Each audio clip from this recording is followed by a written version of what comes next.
Hello friends, welcome to my channel. आज के इस वीडियो में हम क्लास 8th के history chapter 8 the making of the national movement 1870 से 1947 के चैप्टर पढ़ेंगे। आपने पहले के चैप्टर्स में कई टॉपिक्स देखे हैं, जैसे कि भारतीय भूक्षेत्र पर अंग्रेज़ों का कब्जा और रियासतों का अधिग्रहण, और ये फिगर जो है वो भारत छोड़ो आंदोलन के दौरान प्रदर्शनकारियों पर आंसू गैस के गोले छोड़ती हुई पुलिस का है। नए कानूनों और प्रशासकीय संस्थाओं की शुरुआत के बारे में आपने पढ़ा था। किसानों और आदिवासियों की ज़िंदगी में बदलाव कैसे आए, 19वीं सदी में आए शैक्षणिक बदलाव, महिलाओं की स्थिति में संबंधित वाद विवाद, जाति व्यवस्था को चुनौतियाँ, सामाजिक और धार्मिक सुधार, 1857 का विद्रोह और उसके बाद की स्थिति, हस्तकलाओं का पतन और उद्योगों का विकास। इस मुद्दों के बारे में आपने जो कुछ भी पढ़ा, उसके आधार पर क्या आपको ऐसा लगता है कि भारत के लोग ब्रिटिश शासन से असंतुष्ट थे? अगर हाँ, तो अलग अलग समूह और वर्ग क्यों असंतुष्ट थे? The emergence of nationalism. बदलावों ने लोगों को एक अहम सवाल के बारे में सोचने के लिए विवश कर दिया। ये देश क्या है और किसके लिए है? इसका जवाब धीरे धीरे इस रूप में सामने आया। भारत का मतलब है यहाँ की जनता। भारत यहाँ रहने वाले किसी भी वर्ग, रंग, जाति, पंथ, भाषा या जेंडर वाले तमाम लोगों का घर है। ये देश और इसके सारे संसाधन और इसकी सारी व्यवस्था उन सभी के लिए है। इस जवाब के साथ ये एहसास भी सामने आया कि अंग्रेज भारत के संसाधनों और यहाँ के लोगों की ज़िंदगी पर कब्जा जमाए हुए हैं, और जब तक ये नियंत्रण खत्म नहीं होता, भारत यहाँ के लोगों का, भारतीयों का नहीं हो सकता। ये चेतना 1850 के बाद बने राजनीतिक संगठनों में साफ दिखाई देने लगी थी। 1870 और 1880 के दशकों में बने राजनीतिक संगठनों में ये चेतना और गहरी हो चुकी थी। इनमें से ज़्यादातर संगठनों की बागडोर वकील, अंग्रेजी शिक्षित पेशेवरों के हाथों में थी। पूना सार्वजनिक सभा, इंडियन एसोसिएशन, मद्रास महाजन सभा, बॉम्बे रेजिडेंसी एसोसिएशन और भारतीय राष्ट्रीय कांग्रेस इस तरह के प्रमुख संगठन थे। पूना सार्वजनिक सभा नाम को गौर से देखिए। सार्वजनिक का मतलब होता है सब लोगों का या सबके लिए। सर्व मतलब होता है सभी, जनिक मतलब होता है लोगों का। हालांकि इनमें से बहुत सारे संगठन देश के खास हिस्सों में काम कर रहे थे, लेकिन वे अपने लक्ष्य को भारत के सभी लोगों का लक्ष्य बताते थे। उनके मुताबिक उनके लक्ष्य किसी खास इलाके, समुदाय या वर्ग के लक्ष्य नहीं थे। वे इस सोच के साथ काम कर रहे थे कि लोग संप्रभु हों। संप्रभुता एक आधुनिक विचार और राष्ट्रवाद का बुनियादी तत्व होता है। ये संगठन इस धारणा से चलते थे कि भारतीय जनता को अपने मामलों के बारे में फैसले लेने की आज़ादी होनी चाहिए। 1870 और 1880 के दशकों में ब्रिटिश शासन के प्रति असंतोष और ज़्यादा गहरा हुआ। 1878 में आर्म्स एक्ट पारित किया गया, जिसके ज़रिए भारतीयों द्वारा अपने पास हथियार रखने का अधिकार छीन लिया गया। उस साल वर्नाक्यूलर प्रेस एक्ट भी पारित किया गया, जिससे सरकार की आलोचना करने वालों को चुप कराया जा सके। इस कानून में प्रावधान था कि अगर किसी अखबार में कोई आपत्तिजनक चीज़ छपती है तो सरकार उसकी प्रिंटिंग प्रेस सहित सारी संपत्ति को जब्त कर सकती है। 1883 में सरकार ने इल्बर्ट बिल लागू करने का प्रयास किया। इसको लेकर काफ़ी हंगामा हुआ। इस विधेयक में प्रावधान किया गया था कि भारतीय न्यायाधीश भी ब्रिटिश या यूरोपीय व्यक्तियों पर मुकदमे चला सकते हैं, ताकि भारत में काम करने वाले अंग्रेज और भारतीय न्यायाधीशों के बीच समानता स्थापित की जा सके। जब अंग्रेजों के विरोध की वजह से सरकार ने ये विधेयक वापस ले लिया तो भारतीयों ने इस बात का काफ़ी विरोध किया। इस घटना से भारत में अंग्रेजों के असली रवैया का पता चलता था। पढ़े लिखे भारतीयों के एक अखिल भारतीय संगठन की जरूरत 1880 से ही महसूस की जा रही थी, लेकिन इल्बर्ट विधेयक ने इस चाह को और गहरा कर दिया था। 1885 में देश भर के 72 प्रतिनिधियों ने बम्बई में सभा करके भारतीय राष्ट्रीय कांग्रेस की स्थापना का फैसला किया। संगठन के प्रारंभिक नेता दादा भाई नौरोजी, फिरोज शाह मेहता, बदरुद्दीन तैयब जी, WC बनर्जी, सुरेंद्र नाथ बनर्जी, रामेश चंद्र दत्त, S सुब्रमण्यम अय्यर और कई हमेशा बम्बई और कलकत्ता के ही थे। नौरोजी व्यवसायी और प्रचारक थे। वे लंदन में रहते थे और कुछ समय के लिए ब्रिटिश संसद के सदस्य भी रहे।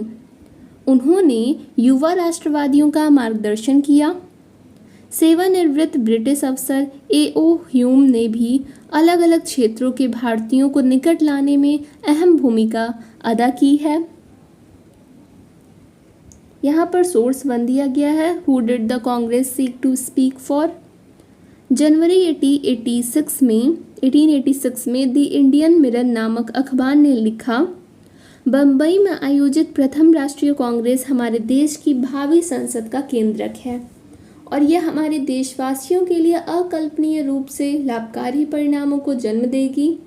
बदरुद्दीन तैयब जी ने 1887 में अध्यक्ष की हैसियत से कांग्रेस को संबोधित करते हुए कहा था कि ये कांग्रेस भारत के किसी एक वर्ग या समुदाय के प्रतिनिधियों से मिलकर नहीं बनी है, बल्कि ये भारत के सभी समुदायों की संस्था है।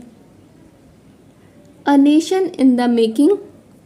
अक्सर कहा जाता है कि अपने पहले 20 सालों में कांग्रेस अपने उद्देश्य और तरीकों के लिहाज से मध्य मार्गी पार्टी था।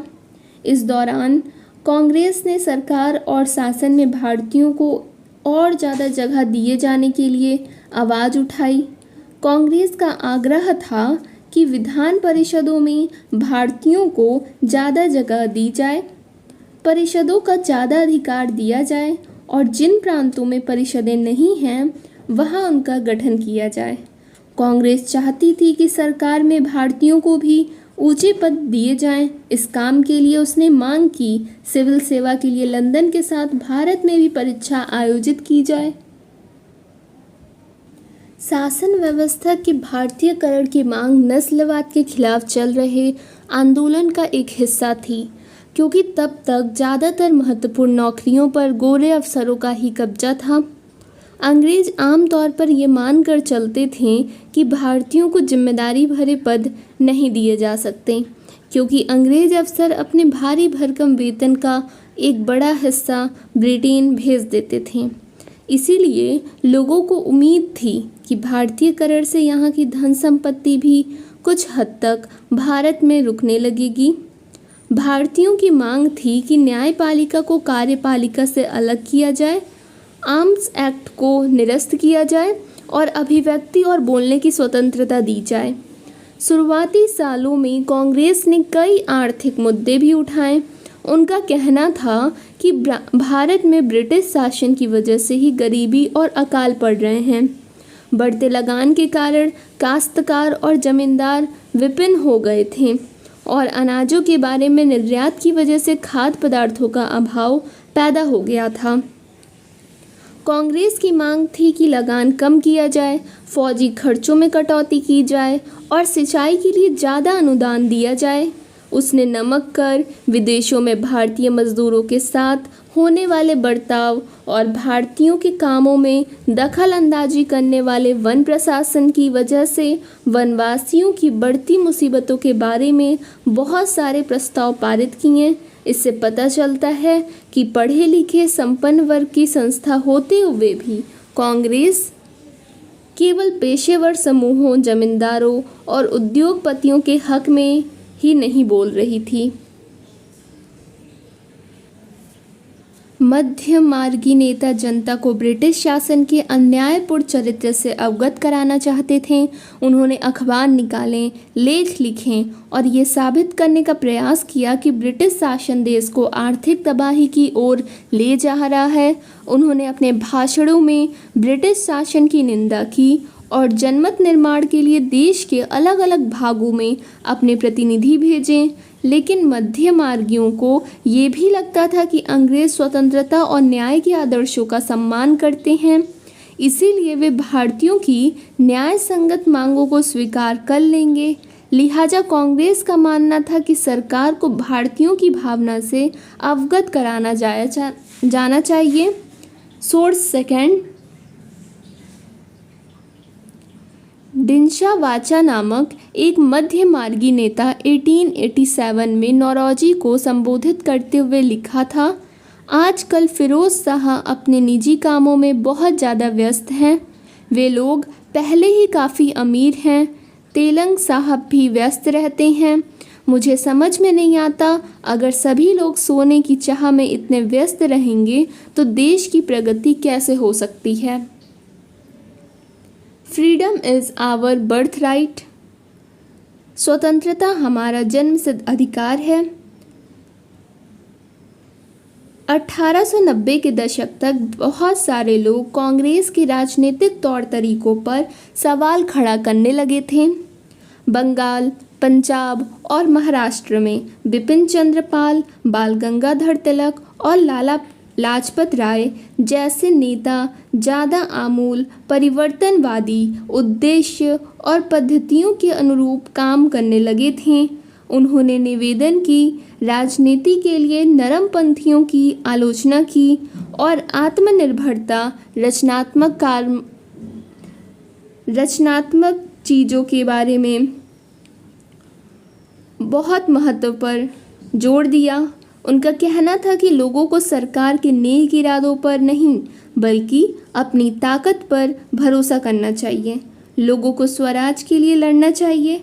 तिलक ने नारा दिया, स्वतंत्रता मेरा जन्मसिद्ध अधिकार है और मैं इसे लेकर रहूँगा। 1905 में वायसराय कर्जन ने बंगाल का विभाजन कर दिया। उस वक्त बंगाल ब्रिटिश भारत का सबसे बड़ा प्रांत था। बिहार और उड़ीसा के कुछ भाग भी उस समय बंगाल का हिस्सा थे।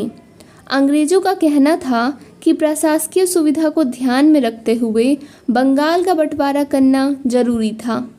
लेकिन इस प्रशासकीय सुविधा का मतलब क्या था? इससे किसको सुविधा मिलने वाली थी? जाहिर है इसका ताल्लुक अंग्रेज अफसरों और व्यापारियों के फ़ायदे से था। लेकिन सरकार ने गैर बंगाली इलाकों को अलग करने की बजाय उसके पूर्वी भागों को अलग करके असम में मिला दिया। पूर्वी बंगाल को अलग करने के पीछे अंग्रेज़ों का मुख्य उद्देश्य ये रहा होगा कि बंगाली राजनेताओं के प्रभाव पर अंकुश लगाया जाए और बंगाली जनता को बांट दिया जाए। बंगाल के विभाजन से देश भर में गुस्से की लहर फैल गई। मध्य मार्गी और आमूल परिवर्तनवादी कांग्रेस के सभी धड़ों ने इसका विरोध किया। विशाल जनसभाओं का आयोजन किया गया और जुलूस निकाले गए। जनप्रतिरोध के नए नए रास्ते ढूंढे गए। इससे जो संघर्ष उपजा उसे स्वदेशी आंदोलन के नाम से जाना जाता है। यह आंदोलन बंगाल में सबसे ताकतवर था, लेकिन कई इलाकों में भी इसकी भारी अनुगूंज सुनाई दी थी। जैसे उदाहरण के लिए आंध्र के डेल्टा इलाकों में इसे वंदे मातरम आंदोलन के नाम से जाना जाता था।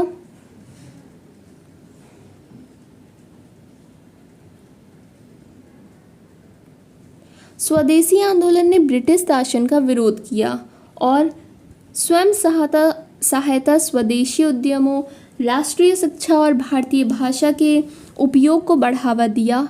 स्वराज के लिए आमूल परिवर्तनवादी ने जनता को लामबंद करने और ब्रिटिश संस्थानों, वस्तुओं के बहिष्कार पर जोर दिया। कुछ लोग ब्रिटिश शासन को उखाड़ फेंकने के लिए क्रांतिकारी हिंसा के समर्थक थे। 20वीं शताब्दी के प्रारंभिक दशकों में कई दूसरी महत्वपूर्ण घटनाएं भी घटीं।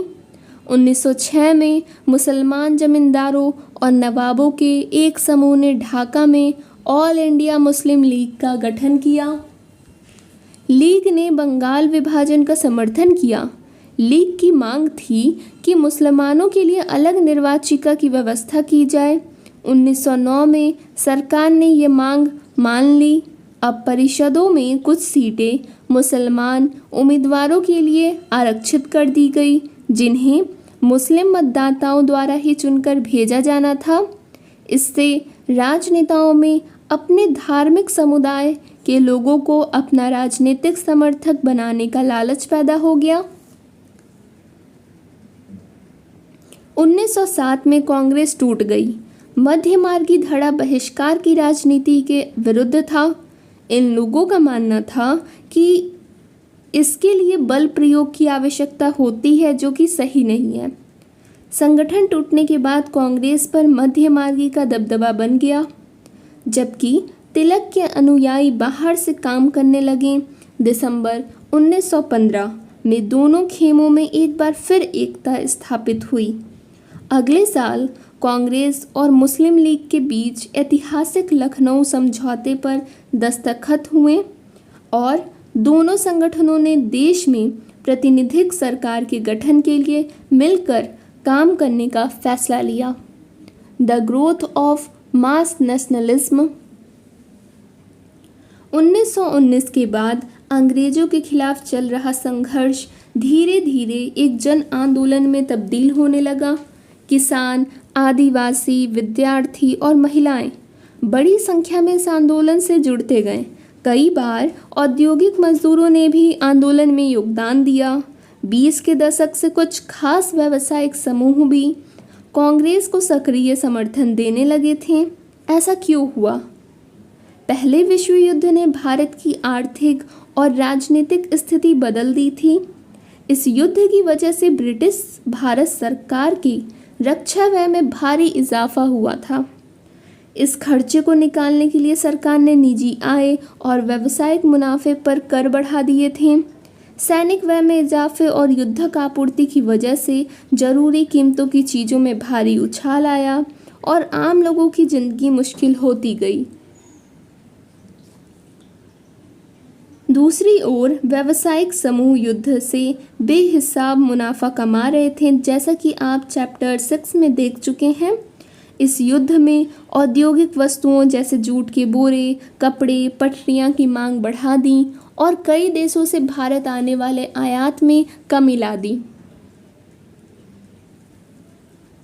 इसी तरह युद्ध के दौरान भारतीय उद्योगों का विस्तार हुआ और भारतीय व्यावसायिक समूह विकास के लिए और अधिक अवसरों की मांग करने लगे। युद्ध ने अंग्रेजों को अपनी सेना बढ़ाने के लिए विवश किया। एक विदेशी युद्ध के खातिर गांव में सिपाहियों की भर्ती के लिए दबाव डाला जाने लगा। बहुत सारे सिपाहियों को दूसरे देशों में युद्ध के मोर्चों पर भेज दिया गया। इनमें से बहुत सारे सिपाही युद्ध के बाद ये समझदारी लेकर लौटे कि साम्राज्यवादी शक्तियाँ एशिया और अफ्रीका के लोगों का किस तरह शोषण कर रही है। ये लोग भी भारत में औपनिवेशिक शासन का विरोध करने लगे। इसके अलावा 1917 में रूस में क्रांति हुई। इस घटना के चलते किसानों और मजदूरों के संघर्षों का समाचार और समाजवादी विचार बड़े पैमाने पर फैलने लगे थे, जिससे भारतीय राष्ट्रवादियों को नई प्रेरणा मिलने लगी। The advent of Mahatma Gandhi. इन्हीं हालात में महात्मा गांधी एक जन नेता के रूप में सामने आए। गांधी जी 46 वर्ष की उम्र में 1915 में दक्षिण अफ्रीका से भारत लौटे थे। वे वहां पर नस्ल भेदी पाबंदियों के खिलाफ अहिंसक आंदोलन चला रहे थे और अंतर्राष्ट्रीय स्तर पर उनकी अच्छी मान्यता थी और लोग उनका काफ़ी आदर करते थे। दक्षिण अफ्रीकी आंदोलन की वजह से उन्हें हिंदू, मुसलमान, पारसी और ईसाई, गुजराती, तमिल और उत्तर भारतीय उच्च वर्गीय व्यापारी, वकील और मजदूर सब तरह के भारतीयों से मिलने जुलने का मौका मिल चुका था। महात्मा गांधी ने पहले साल पूरे भारत का दौरा किया। इस दौरान वे यहाँ के लोगों, उनकी ज़रूरतों और हालात को समझने में लगे रहे। उनके शुरुआती प्रयास चंपारण, खेड़ा और अहमदाबाद के स्थानीय आंदोलनों के रूप में सामने आई। इन आंदोलनों के माध्यम से उनका राजेंद्र प्रसाद और वल्लभ भाई पटेल से परिचय हुआ। 1918 में अहमदाबाद में उन्होंने मील मजदूरों की हड़ताल का सफलतापूर्वक नेतृत्व किया। आइए अब 1919 से 1922 के बीच के आंदोलनों को कुछ गहराई से देखें। द रॉलेट सत्याग्रह। 1919 में गांधी जी ने अंग्रेजों द्वारा हाल ही में पारित किए गए रॉलेट कानून के खिलाफ सत्याग्रह का आह्वान किया। ये कानून अभिव्यक्ति की स्वतंत्रता जैसे मूलभूत अधिकारों पर अंकुश लगाने और पुलिस को और ज़्यादा अधिकार देने के लिए लागू किया गया था। महात्मा गांधी, मोहम्मद अली जिन्ना और कई नेताओं का मानना था कि सरकार के पास लोगों की बुनियादी स्वतंत्रताओं पर अंकुश लगाने का कोई अधिकार नहीं है। उन्होंने इस कानून को शैतान की करतूत और निरंकुशवादी बताया। गांधी जी ने लोगों से आह्वान किया कि इस कानून का विरोध करने के लिए 6 अप्रैल 1919 को अहिंसक विरोध दिवस के रूप में, अपमान और याचना दिवस के रूप में मनाया जाए और हड़तालें की जाएं। आंदोलन शुरू करने के लिए सत्याग्रह सभाओं का गठन किया गया। रॉलेट सत्याग्रह ब्रिटिश सरकार के खिलाफ पहला अखिल भारतीय संघर्ष था। हालांकि ये मोटे तौर पर शहरों तक ही सीमित था। अप्रैल 1919 में पूरे देश में जगह जगह जुलूस निकाले गए और हड़तालों का आयोजन किया गया। सरकार ने इन आंदोलनों को कुचलने के लिए दमनकारी रास्ता अपनाया। बैसाखी 13 अप्रैल के दिन अमृतसर में जनरल डायर द्वारा जलियांवाला बाग में किया गया हत्याकांड इसी दमन का हिस्सा था। इस जनसंहार पर रविंद्रनाथ टैगोर ने अपनी पीड़ा और गुस्सा जताते हुए नाइटहुड की उपाधि वापस लौटा दी थी। नाइटहुड ब्रिटिश राजा या रानी की तरफ से किसी व्यक्ति को अप्रतिम व्यक्तिगत सफलताओं या जनसेवा के लिए दी जाने वाली उपाधि होती है। रॉलेट सत्याग्रह के दौरान लोगों ने ब्रिटिश शासन के खिलाफ हिंदुओं और मुसलमानों के बीच गहरी एकता बनाए रखने के लिए प्रयास किया। महात्मा गांधी भी यही चाहते थे। उनकी राय में भारत यहाँ रहने वाले सभी लोगों यानी सभी हिंदुओं, मुसलमानों और कई धर्मों के लोगों का देश है। उनकी गहरी आकांक्षा थी कि हिंदू और मुसलमान किसी भी न्यायपूर्ण उद्देश्य के लिए एक दूसरे का समर्थन करें। खिलाफत agitation and the non cooperation movement. Source 3, the internal law of suffering. अहिंसा से गांधी जी का क्या आशय था? अहिंसा किसी संघर्ष का आधार कैसे बन सकती थी? इस बारे में गांधी जी का ये कहना था, प्रतिफल की मामूली सी भी इच्छा किए बिना लगातार अच्छे काम करते जाने से अहिंसा का जन्म होता है। यही अहिंसा का सबसे अमूल्य सबक है। दक्षिण अफ्रीका में मैंने अन्याय और अत्याचार को रोकने के उद्देश्य से पीड़ा के अनंत सिद्धांत को सीख लिया है। इसका सकारात्मक आशय अहिंसा से है।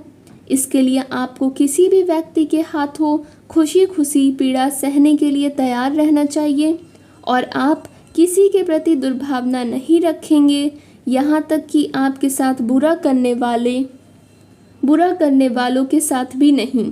ये बात महात्मा गांधी जी ने 12 मार्च 1938 में बोली थी।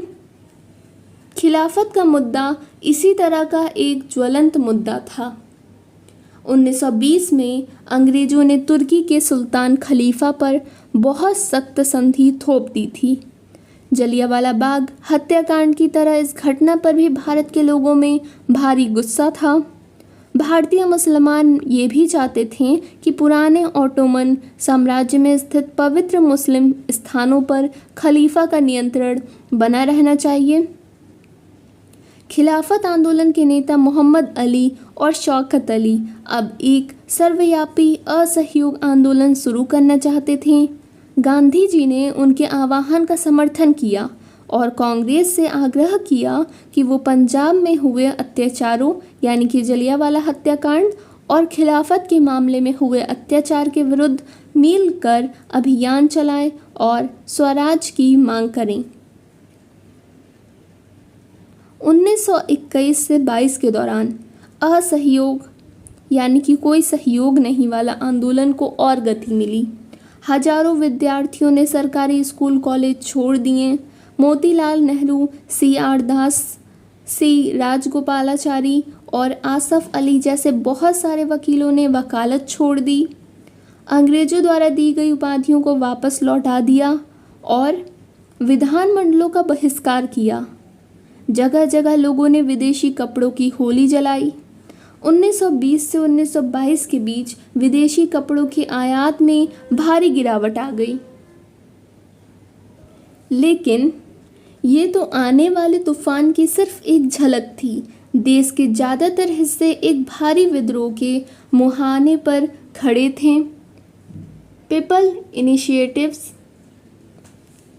कई जगहों पर लोगों ने ब्रिटिश शासन का अहिंसक विरोध किया, लेकिन कई स्थानों पर अलग अलग वर्गों और समूहों ने गांधी जी के आह्वान के अपने हिसाब से अर्थ निकाले और इस तरह के रास्ते अपनाए जो गांधी जी के विचारों से मेल नहीं खाते थे। सभी जगह लोगों ने अपने आंदोलनों का स्थानीय मुद्दों के साथ जोड़कर आगे बढ़ाया। आइए ऐसे कुछ और उदाहरणों पर विचार करें। जैसे खेड़ा गुजरात में पाटीदार किसानों ने अंग्रेजों द्वारा थोप दिए गए भारी लगान के खिलाफ अहिंसक अभियान चलाया। तटीय आंध्र प्रदेश और तमिलनाडु की भीतरी भागों में शराब की दुकानों को घेरीबंदी की गई। आंध्र प्रदेश के गुंटूर जिले में आदिवासी और गरीब किसानों ने बहुत सारे वन सत्याग्रह किए। इन सत्याग्रहों में कई बार वे चराई शुल्क अदा किए बिना भी अपने जानवरों को जंगल में छोड़ देते थे। उनका विरोध इसलिए था क्योंकि औपनिवेशिक सरकार ने वन संसाधनों पर उनके अधिकारों को बहुत सीमित कर दिया था। उन्हें यकीन था कि गांधी जी उन पर लगे कर कम करा देंगे और वन कानूनों को खत्म करा देंगे। बहुत सारे वन गांवों में किसानों ने स्वराज का ऐलान कर दिया क्योंकि उन्हें उम्मीद थी कि गांधी राज जल्दी ही स्थापित होने वाला है। सिंध, मौजूदा जो पाकिस्तान में, मुस्लिम व्यापारी और किसान खिलाफत के आह्वान पर बहुत उत्साहित थे। बंगाल में भी खिलाफत असहयोग के गठबंधन ने जबरदस्त सांप्रदायिक एकता को जन्म दिया और राष्ट्रीय आंदोलन को नई ताकत प्रदान की। पंजाब में सिखों के अकाली आंदोलन ने अंग्रेजों की सहायता से गुरुद्वारों में जमे बैठे भ्रष्ट महंतों को हटाने के लिए आंदोलन चलाया। ये आंदोलन असहयोग आंदोलन से काफ़ी घनिष्ठ रूप से जुड़ा हुआ दिखाई देता था। असम में गांधी महाराज की जय के नारे लगाते हुए चाय बागान मजदूरों ने अपनी तनख्वाह में इजाफे की मांग शुरू कर दी थी। उन्होंने अंग्रेजी स्वामित्व वाले बागानों की नौकरी छोड़ दी।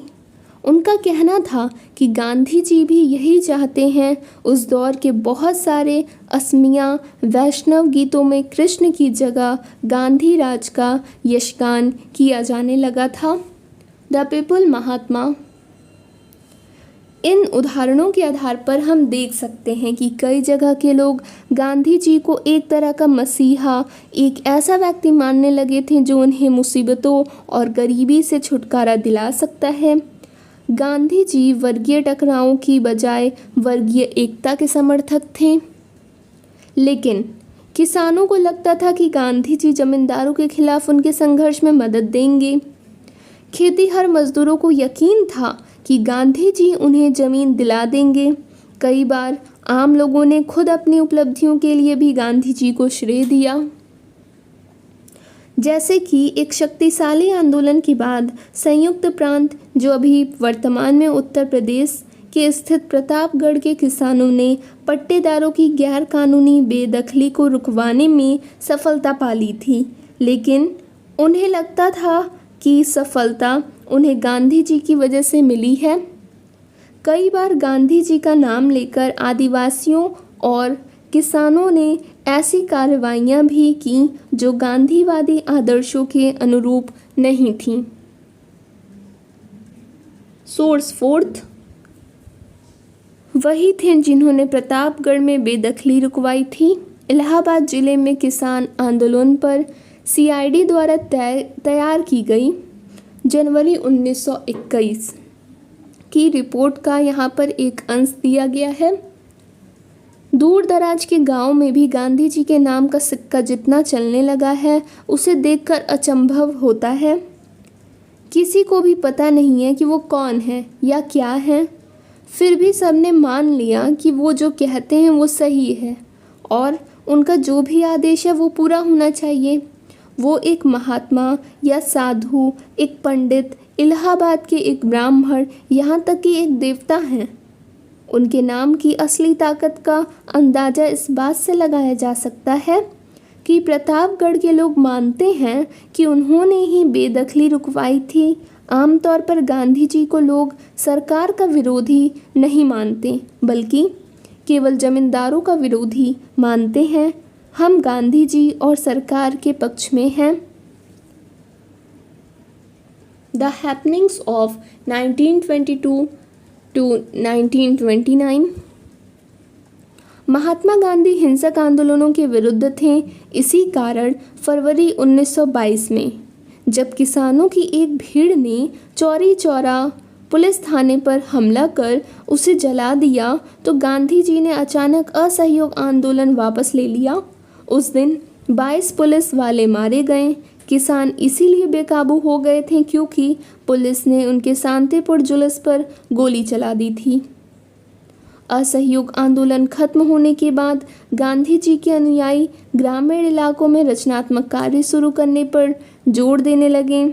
चित्तरंजन दास और मोतीलाल नेहरू जैसे कई नेताओं की दलील थी कि पार्टी को परिषद चुनाव में हिस्सा लेना चाहिए और परिषदों के माध्यम से सरकारी नीतियों को प्रभावित करना चाहिए। 20 के दशक के मध्य में गांव में किए गए व्यापक सामाजिक कार्यों की बदौलत गांधीवादियों को अपना जनाधार फैलाने में काफ़ी मदद मिली। 1930 में शुरू किए गए सविनय अवज्ञा आंदोलन के लिए ये जनाधार काफ़ी उपयोगी साबित हुआ।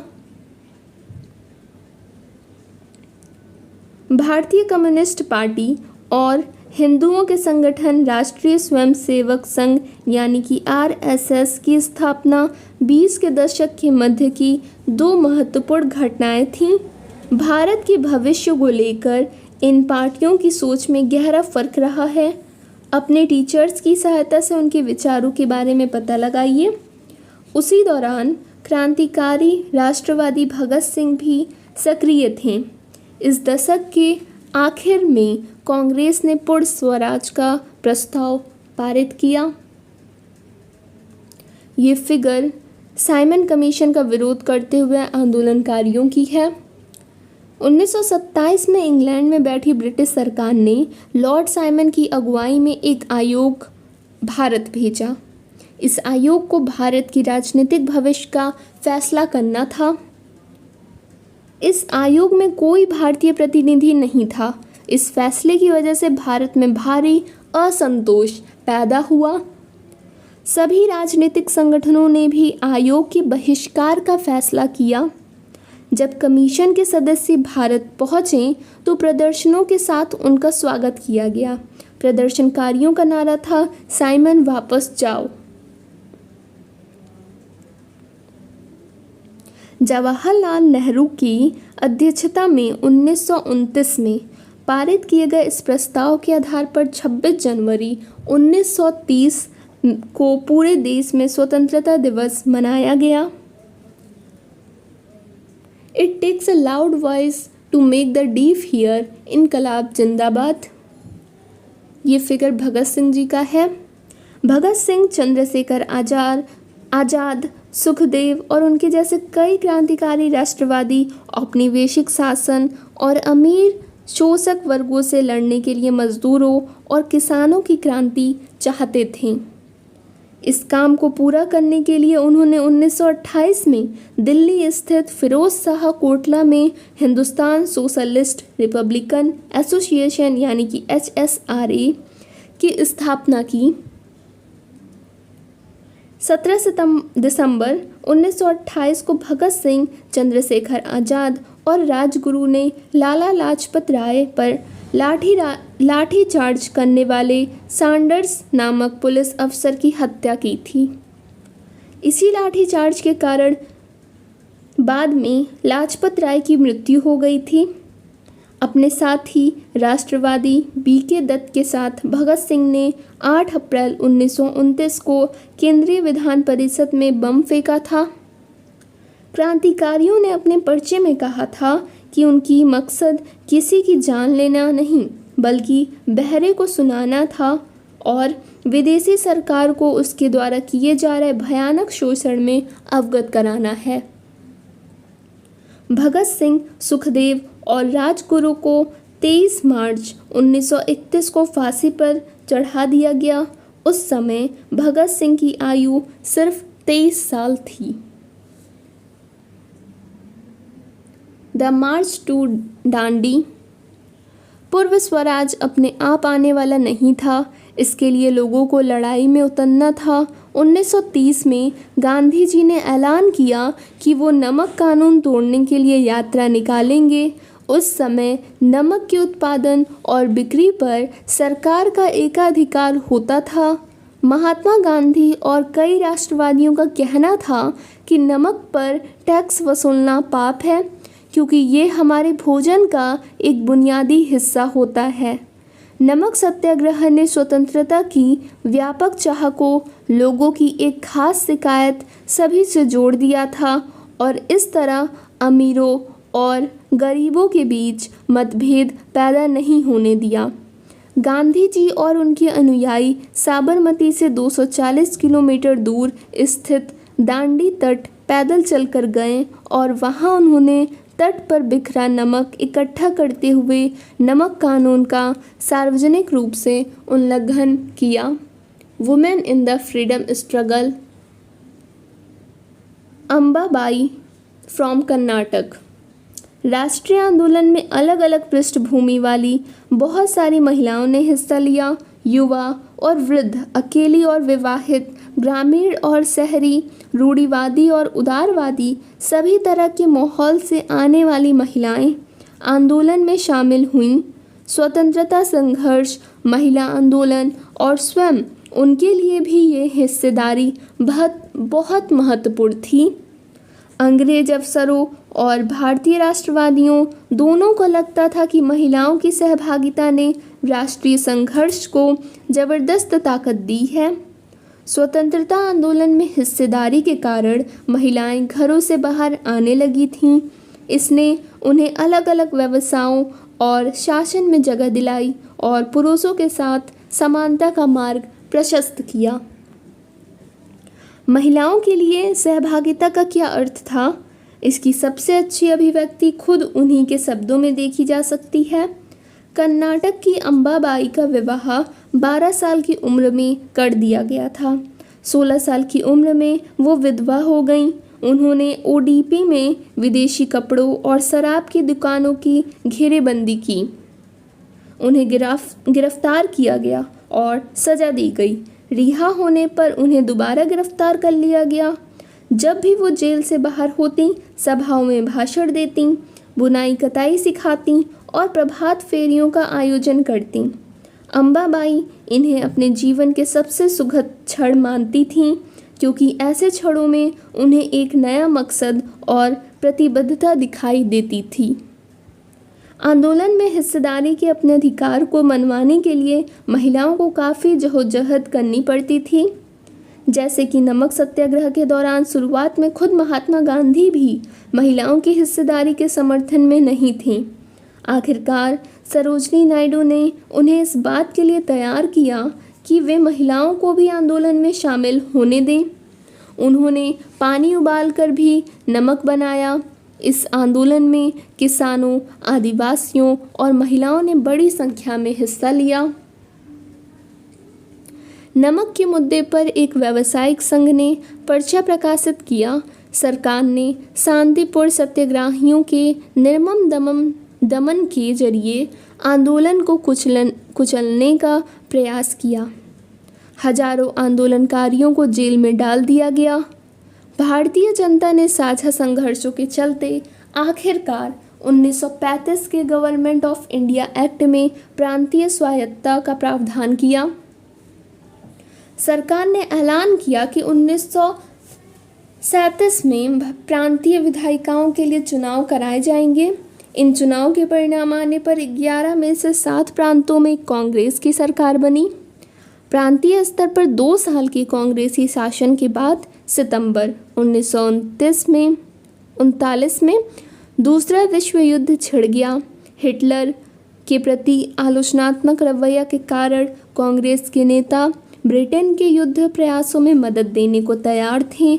इसके बदले में वे चाहते थे कि युद्ध के बाद भारत को स्वतंत्र कर दिया जाए। अंग्रेजों ने ये बात नहीं मानी। कांग्रेसी सरकारों ने विरुद्ध में इस्तीफा दे दिया। Source 5 Veer Lakhan Nayak was hanged. 30 के दशक में नवरंगपुर कांग्रेस उड़ीसा के अध्यक्ष बाजी मोहम्मद लिखते थे कि 25 अगस्त 1942 को 19 लोग नवरंगपुर स्थित पपरंदी में हुई पुलिस फायरिंग में मौके पर ही मारे गए। बहुत सारे लोग बाद में घाव के कारण मर गए। 300 से ज़्यादा घायल हुए। 1000 से ज़्यादा को कोरापुट जिले की जेल में डाल दिया गया। कई को गोली मार दी गई या फांसी पर लटका दिया गया। वीर लखन नायक अंग्रेजों की अवहेलना करने वाले एक विख्यात जनजातीय नेता को भी फांसी पर लटका दिया गया। बाजी हमें बताते हैं कि लखन नायक अपनी फांसी के बारे में चिंतित नहीं थे, बल्कि उन्हें केवल इस बात का दुख था कि वे स्वतंत्रता का प्रभात नहीं देख पाएंगे। बाजी मोहम्मद ने राष्ट्रीय संघर्ष में शामिल होने के लिए 20,000 लोगों को लामबंद किया था। उन्होंने कई बार सत्याग्रह किया। उन्होंने दूसरे विश्व युद्ध के खिलाफ हुए विरुद्ध और भारत छोड़ो आंदोलन में हिस्सा लिया और कई बार लंबे समय तक जेल में रहे। Quit India and later. Mahatma Gandhi ने दूसरे विश्व युद्ध के बाद अंग्रेजों के खिलाफ आंदोलन का एक नया चरण शुरू किया। उन्होंने अंग्रेजों को चेतावनी दी कि वे फौरन भारत छोड़ दें। गांधी जी ने भारतीय जनता से आह्वान किया कि वे करो या मरो के सिद्धांत पर चलते हुए अंग्रेजों के विरुद्ध अहिंसक ढंग से संघर्ष करें। गांधी जी और कई नेताओं को फौरन जेल में डाल दिया गया। इसके बावजूद वो आंदोलन फैलता गया। किसान और युवा इस आंदोलन में बड़ी संख्या में शामिल हुए। विद्यार्थी अपनी पढ़ाई लिखाई छोड़कर आंदोलन में कूद पड़े। देश भर में संचार और राजसत्ता के प्रतीकों पर हमले हुए। बहुत सारे इलाकों में लोगों ने अपनी सरकार का गठन कर लिया। सबसे पहले अंग्रेजों ने बर्बर दमन का रास्ता अपनाया। 1943 के अंत तक 90,000 से ज़्यादा लोग गिरफ्तार कर लिए गए और लगभग 1,000 लोग पुलिस की गोली से मारे गए थे। बहुत सारे इलाकों में हवाई जहाज़ों से भीड़ पर गोलियां बरसाने के आदेश दिए गए, लेकिन आखिरकार इस विद्रोह ने ब्रिटिश राज को घुटने टेकने के लिए मजबूर कर दिया था। Towards independence and partition. 1940 में मुस्लिम लीग ने देश के पश्चिम, उत्तर और पूर्वी क्षेत्रों में मुसलमानों के लिए स्वतंत्र राज्यों की मांग करते हुए एक प्रस्ताव पारित किया। इस प्रस्ताव में विभाजन या पाकिस्तान का जिक्र नहीं था। मुस्लिम लीग ने उपमहाद्वीप के मुसलमानों के लिए स्वायत्त व्यवस्था की मांग क्यों की थी? 1930 के दशक के आखिरी सालों से लीग मुसलमानों और हिंदुओं को अलग अलग राष्ट्र मानने लगी थी। इस विचार तक पहुंचने में 20 और 30 के दशकों में हिंदुओं और मुसलमानों के कुछ संगठनों के बीच हुए तनाव का भी हाथ रहा होगा।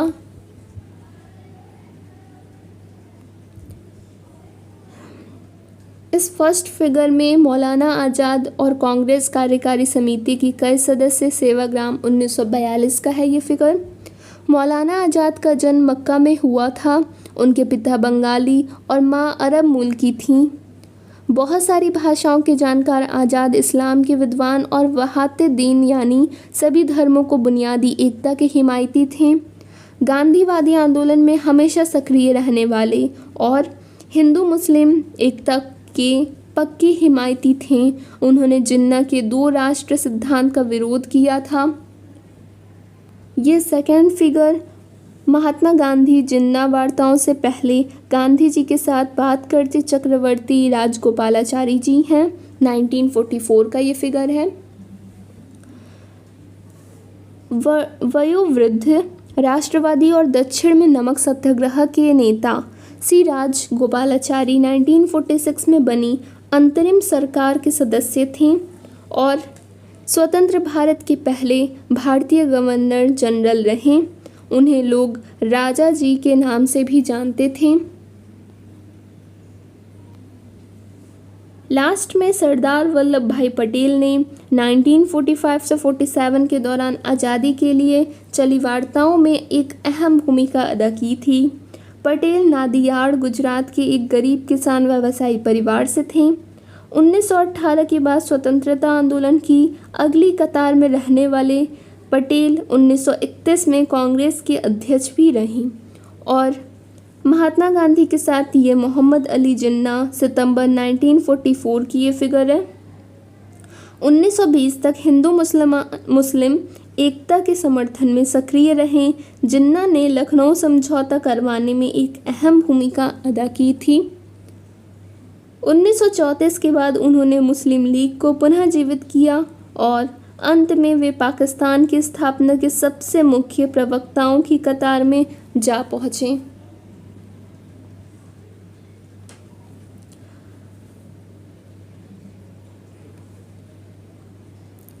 नाइनटीन 1937 के प्रांतीय चुनाव हमेशा इससे भी ज़्यादा बड़ा कारण रहा होगा। इन चुनावों ने मुस्लिम लीग को इस बात का यकीन दिला दिया था कि यहाँ मुसलमान अल्पसंख्यक हैं और किसी भी लोकतांत्रिक संरचना में उन्हें हमेशा गौण भूमिका निभानी पड़ेगी। लीग को ये भी भय था कि संभव है कि मुसलमानों को प्रतिनिधित्व ही ना मिल पाए। 1937 में मुस्लिम लीग संयुक्त प्रांत में कांग्रेस के साथ मिलकर सरकार बनाना चाहती थी, लेकिन कांग्रेस ने इस प्रस्ताव को स्वीकार नहीं किया, जिससे फासला और बढ़ गया। 30 के दशक में मुस्लिम जनता को अपने साथ लामबद्ध करने में कांग्रेस की विफलता ने भी लीग को अपना सामाजिक जनाधार फैलाने में मदद की। 40 के दशक के शुरुआती सालों में जिस समय कांग्रेस के ज़्यादातर नेता जेल में थे, उस समय लीग ने अपना प्रभाव फैलाने के लिए तेज़ी से प्रयास किया। 1945 में विश्व युद्ध खत्म होने के बाद अंग्रेज़ों ने भारतीय स्वतंत्रता के लिए कांग्रेस और लीग से बातचीत शुरू कर दी। ये वार्ता असफल रही क्योंकि लीग का कहना था कि उसे भारतीय मुसलमानों का एकमात्र प्रतिनिधि माना गया था। कांग्रेस इस दावे को मंजूर नहीं कर सकती थी क्योंकि बहुत सारे मुसलमान अभी भी उसके साथ थे। 1946 में दोबारा प्रांतीय चुनाव हुए। सामान्य निर्वाचन क्षेत्रों में कांग्रेस का प्रदर्शन तो अच्छा रहा, लेकिन मुसलमानों के लिए आरक्षित सीटों पर लीग को बेजोड़ सफलता मिली। लीग पाकिस्तान की मांग पर चलती रही। मार्च 1946 में ब्रिटिश सरकार ने इस मांग का अध्ययन करने और स्वतंत्र भारत के लिए एक सही राजनीतिक बंदोबस्त सुझाने के लिए 3 सदस्यीय परिसंघ भारत भेजा। इस परिसंघ ने सुझाव दिया कि भारत अविभाजित रहे और उसे मुस्लिम बहुल क्षेत्रों को कुछ स्वायत्तता देते हुए एक ढीले ढाले महासंघ के रूप में संगठित किया जाए। कांग्रेस और मुस्लिम लीग दोनों ही प्रस्ताव के कुछ खास प्रावधानों पर सहमत नहीं थे। अब देश का विभाजन अवश्यंभावी था। कैबिनेट मिशन की इस विफलता के बाद मुस्लिम लीग ने पाकिस्तान की अपनी मांग मनवाने के लिए जन आंदोलन शुरू करने का फैसला लिया। उसने 16 अगस्त 1946 को प्रत्यक्ष कार्रवाई दिवस मनाने का आह्वान किया। इसी दिन कलकत्ता में दंगे भड़क उठे जो कई दिन चलते रहे। इन दंगों में हजारों लोग मारे गए। मार्च 1947 तक उत्तर भारत के कई भागों में भी हिंसा फैल गई थी। कई लाख लोग मारे गए। असंख्य महिलाओं को विभाजन की इस हिंसा में अकथनीय अत्याचारों का सामना करना पड़ा। करोड़ों लोगों को अपने घर बार छोड़कर भागना पड़ा। अपने मूल स्थानों से बिछड़कर ये लोग रातों रात अजनबी ज़मीन पर शरणार्थी बनकर रह गए। विभाजन का नतीजा ये भी हुआ कि भारत की शक्ल सूरत बदल गई। उसके शहरों का माहौल बदल गया और एक नए देश पाकिस्तान का जन्म हुआ। इस तरह ब्रिटिश शासन से स्वतंत्रता का ये आनंद विभाजन की पीड़ा और हिंसा के साथ हमारे सामने आया।